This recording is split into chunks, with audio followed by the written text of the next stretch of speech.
Howdy, partners. Welcome back to Jailbait and Tackle Outdoors. Today's another episode of Storytime. This one's pretty comical. This is really comical. And the good thing, it's not a real long story. Thank God for that, right?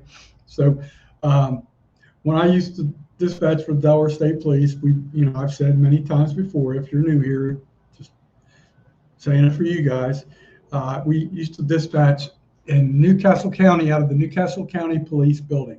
So it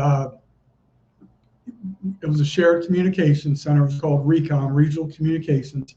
So on the right side of the room in the front was the Delaware State Police. The county police were on the left side, and the 911 center was behind both dispatch centers. So it was very good. It was efficient, but with that merger, there became some conflicts and some problems. And, like any place, there's personality conflicts, what have you. So the worked with a state trooper named Corporal Mason. And he was a pretty good guy. I liked him. He depending on who you talk to, everybody had a different impression of him. Some people thought he was crazy, and some it was just, I think he was in there on disability, he had a back problem, but he was very smart. He actually was an inventor, and he patented something to do with roofing. It was like a lift and a roof cutter to cut shingles or something. I don't know, but I guess he did okay with his patent. But that's really hard to do, to get a patent. Trademark's a little bit easier. I've done the trademark. The patent is definitely takes a long time. It takes a lot of money. But let's get on with the story. So there was a civilian supervisor for the county police named Dennis Quinn. I was also a civilian supervisor later.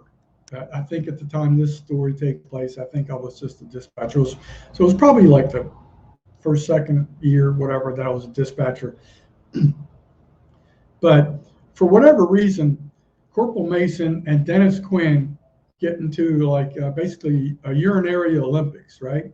So I forget what caused it, something, and basically they were at it like hot and heavy. And Corporal Mason told him, we pay for this side of the room. If you come over here on this side of the room, I'm going to arrest you for trespassing, right? It's like high school stuff, right? Kid stuff. But so this is going on and on.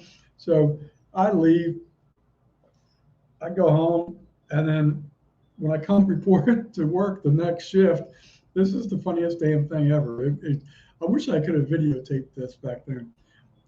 I come into the room, and right down the center of the room was masking tape, went up the back wall, all across the ceiling tiles, and this is the best part. There was a round clock, with just regular numbers on the arms. It wasn't like a digital clock or anything. And they put masking tape, that it was all one continuous masking tape right through the center of the clock. And they wrote in Sharpie, they wrote the Mason Quinn line. Instead of the Mason Dixon line, it was the Mason Quinn line. So that was really, really comical. And that went on for a while. And then some of the brass heard about that, and because sometimes we would get visitors, and they're like, no, that's got to go. But it was hot and heavy for a long time. Corporal Mason wanted to arrest that civilian dispatcher from the county police in the worst way. And it just went on. It was like everybody was a little bit crazy at that time, between those two anyway. And I just sat back in the background watching. It was like, this is like the best free entertainment a dude could ask for. And it went on for a while. And I don't know how it finally got resolved. I know the tape was taken down, and I think after some powwows with the brass, everybody was kind of ordered to chill out. But anyway, that's it, folks. Respect the thin blue line when you can. Peace out. Happy Wednesday. Wacky Wednesday.